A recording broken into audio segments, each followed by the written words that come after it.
Oh. Sarvadharmastapakatvam sarvadharmaswarupakaha acharyanam mahacharyo Ramakrishnaya te namaha.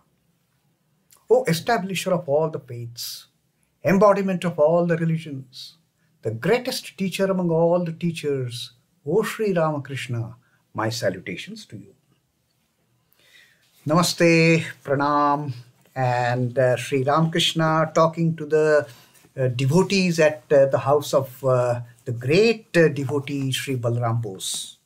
Balaram Bose was a devotee, an exemplary devotee, and a most ideal example of being so rich, being so wealthy. He was an aristocrat, he was zamindar, but he was so humble, he was so simple. He behaved not like an aristocrat at all. He never behaved like he was so wealthy. He behaved like a simple child of the master, of the mother.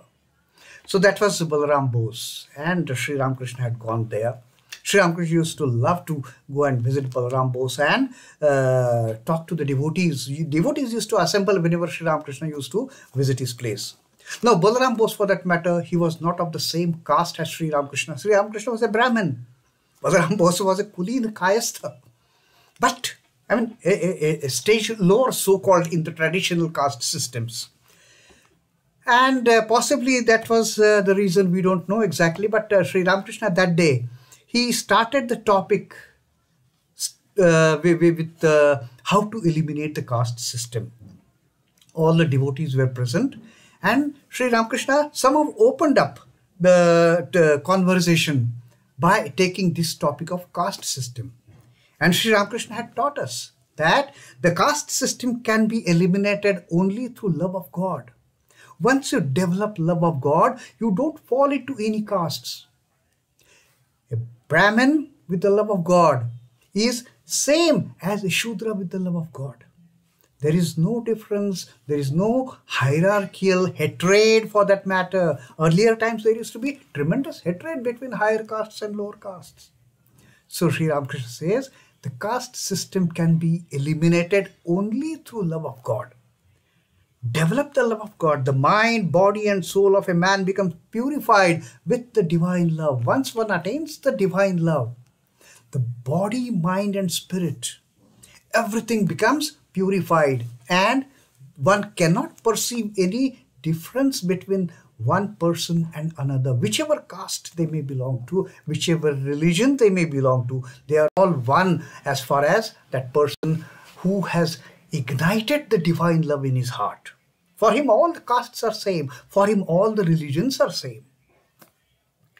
And then Sri Ramakrishna says, a Brahmin without love of God is no longer a Brahmin. There is no point of calling that person as a Brahmin if he doesn't have a love for God. Maybe he is untouchable. But Sri Ramakrishna says, an untouchable through bhakti becomes pure and elevated. Untouchable does not remain in the category of untouchable once he develops that divine love in his heart or in her heart. So Sri Ramakrishna has given this simple formula, this simple solution to eliminate the distinctions between different castes, to eliminate the distinction and hatred between different religions. Develop that divine love. Once you get that divine love, that's the end of it. You and me, we belong to the same divinity then. So that is Sri Ramakrishna's opening teaching at Sri Balaram Bose's house. Now he brings his teaching from the householder's perspective.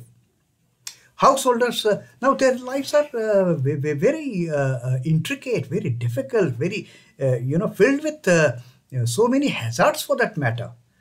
Householder's life is no simple life, no cakewalk. So many things a householder is bothered with. And he or she, they have to play like a circus player. Like that the woman in the circus who had balanced on that back of the horse, performing so many tricks. making that horse run at the lightning speed, making that horse jump between the rings, and still not losing her balance. And Sri Ramakrishna says why she could do it? Because of practice, because of dedicated practice, because of sincere practice. And therefore Sri Ramakrishna says that bring in an element of spiritual practice in your life and you can balance all these difficult tasks as in the life of the householders. Like that stunt woman, you can balance beautifully all the difficult tasks, all the strenuous tasks, all the tasks filled with stress. You can then balance yourself so beautifully that you can go through. But Sri Ramakrishna laments. He has got one lamentation for these householders. He says they don't want to come out of, they don't want to balance themselves. They still want to wobble and bobble and, fall down, get injured, and ultimately die in the same rut. Sri Ramakrishna then says that these people, speaking about the householders who are entangled in worldliness, Sri Ramakrishna says they are like silkworms. The silkworms, they create a cocoon. They cannot come off the cocoon of their worldly life like these silkworms. If they wish, they can, but they don't wish. Silkworm, with all the love and care, creates that cocoon.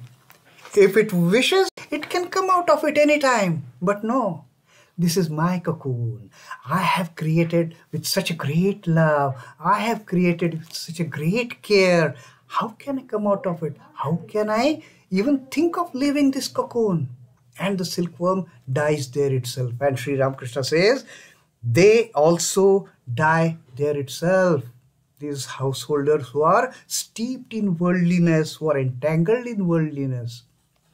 And for them, there is no respite. They are like fish caught in a trap. Now, when Sri Ramakrishna gives this example of a fish trapped in the fisherman's net, the example he gave for the four categories of people, the Baddha, Mumukshu, Mukta and Nitya. The Baddha Jiva, like fish who are caught in the fisherman's net, they never make an effort to free themselves. On the contrary, they will hold the net firmly in the grip of their teeth and pull themselves, push themselves further into the deep mud, saying, I am safe, I am safe, I am not trapped. And then finally, they will end up there itself.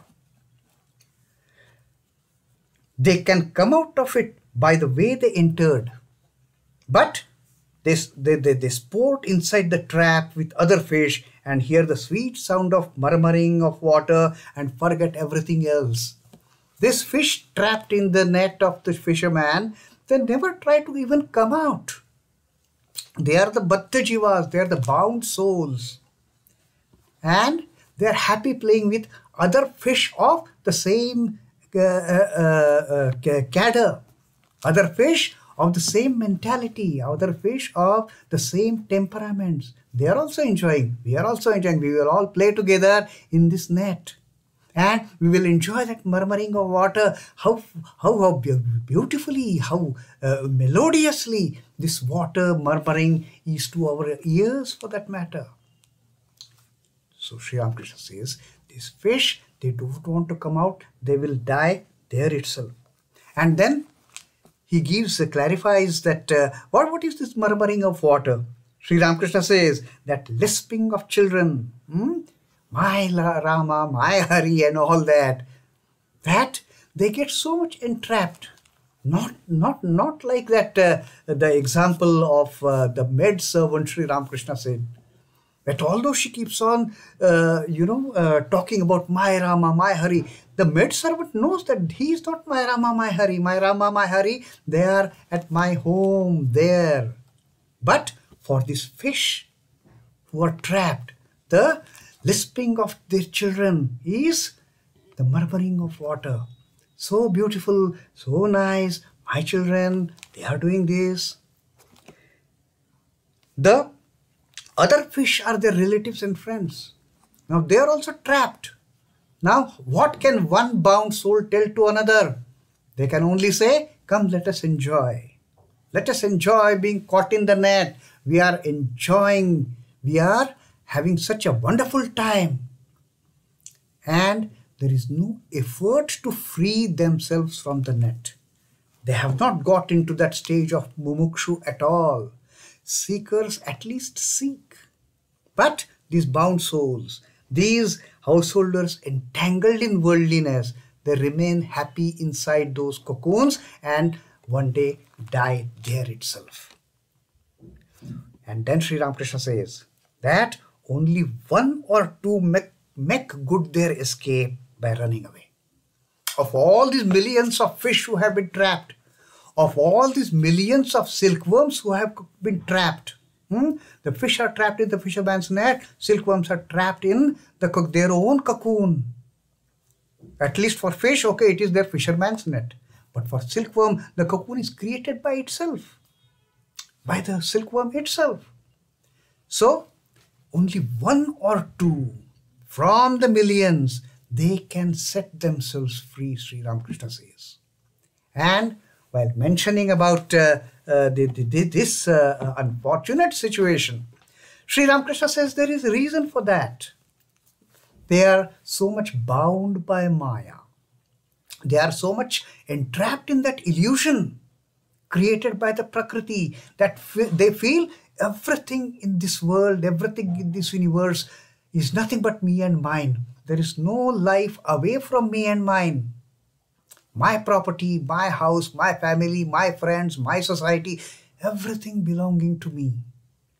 And then Sri Ramakrishna sang a beautiful song.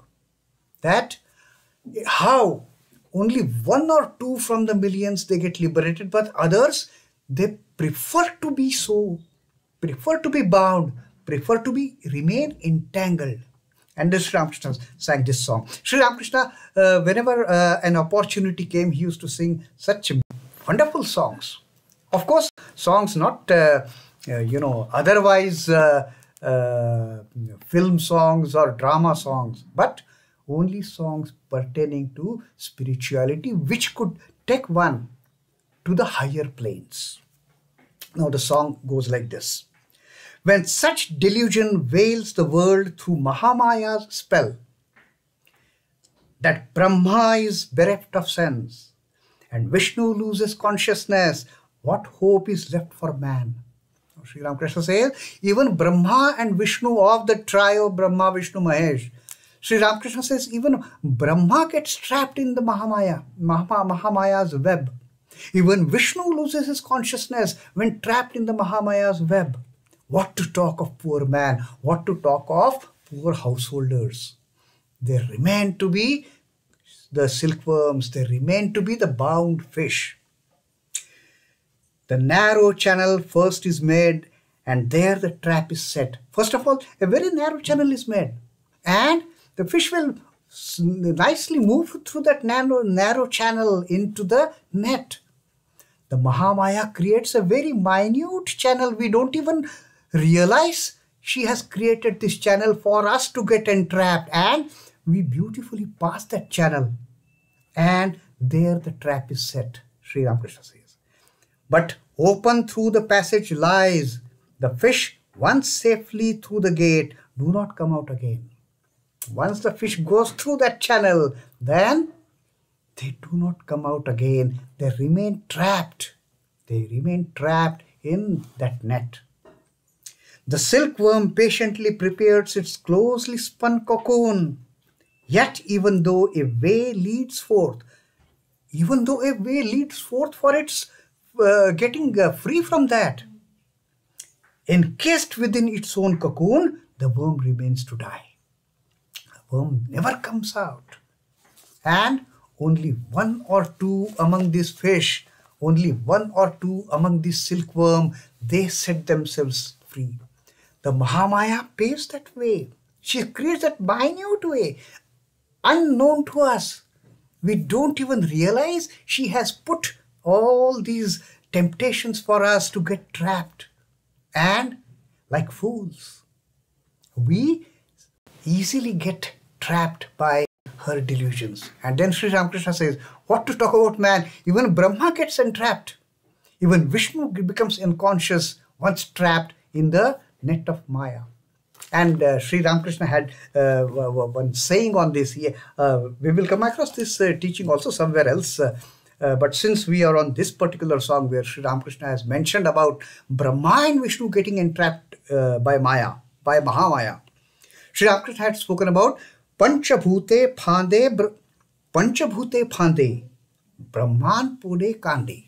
That getting entrapped by the Pancha Mahabhuta, by the 5 primary elements. Which are the 5 primary elements? The air, water, earth, ether and space. This entire cosmos, this entire universe is composed of nothing but these 5 elements. And they are the constituents of these temptations that Mahamaya has created. The earth, everything.